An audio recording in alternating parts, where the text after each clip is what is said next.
ભાવનગરના તાપીબાઈ આર ગાંધી વિકાસ ગૃહના 3 બાળકોને દત્તક આપવાનો સમારોહ યોજાયો હતો। જિલ્લા કલેક્ટર ગૌરાંગ મકવાણાના અધ્યક્ષસ્થાને યોજાયેલ દત્તક વિધિ સમારોહમાં માધવ ગ્રુપના જીવરાજભાઈ મોણપરા, લીલા ગ્રુપના પૂર્ણિમાબેન શર્મા, શિપ બ્રેકર વિષ્ણુકુમાર ગુપ્તા સહિતના દાતાઓ ઉપસ્થિત રહ્યા હતા।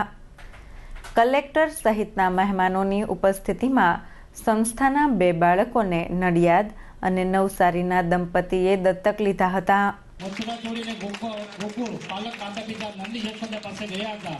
એવી જ રીતે આપણો આ કાનુડો સમાન કલ્પ છે એ એમના પાલક માતા પિતા રીનાબેન અને કિંજલ કુમારને આપણે સુપ્રત કરી રહ્યા છીએ। માનનીય કલેક્ટર સાહેબ એ બાળકને ઉછેર માટે દત્તક આપી રહ્યા છે। જોરદાર તાળીઓથી વધાવીએ।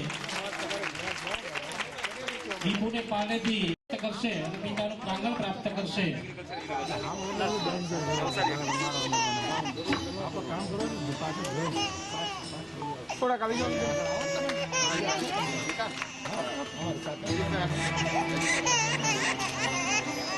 મહાનુભાવોને વિનંતી કરીશ કે તેઓ બાળકની અર્પણ વિધિમાં સાથે જોડાશે। રમેશભાઈ દાઢાવાળા, વીપી ચાયલ સાહેબ, રિયાઝભાઈ મસાણી, હરેશભાઈ પરમાર, રીતેશભાઈ અગ્રવાલ, ડોક્ટર ભારતીબેન મહેતાને વિનંતી કરીશ તેઓ પણ બાળકની ઉછેર માટે દત્તક વિધિમાં સામેલ થાય। જોરદાર તાળીઓથી વધાવીએ।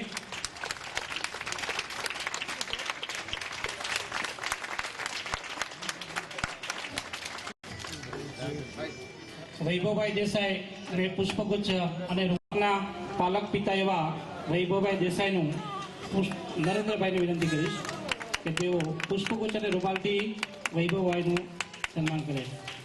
માલતીબેન મહેતાને વિનંતી કરીશ કે તેઓ